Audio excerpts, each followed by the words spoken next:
Landscape artists often ask themselves how many plant models they need to create believable variation and disguise reuse.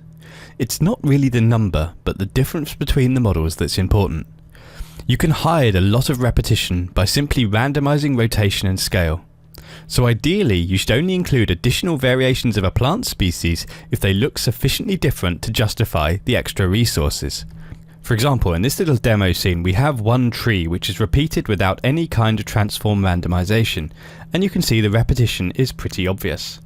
But if we go into the transform settings and turn on translation randomization, turn on rotation randomization and increase the values a little to -10 and 10, and then turn on scale variation and change these so they're quite a lot bigger, say 50 to 150, then you'll find that the repetition of that single tree is much harder to spot.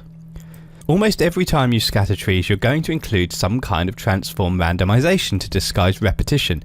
So if you find yourself using the same values every time, a useful tip is the ability to save your translation randomization settings as the default. Here's how that works.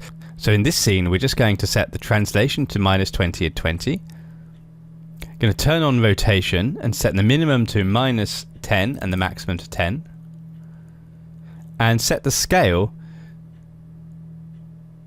to 50 and 150.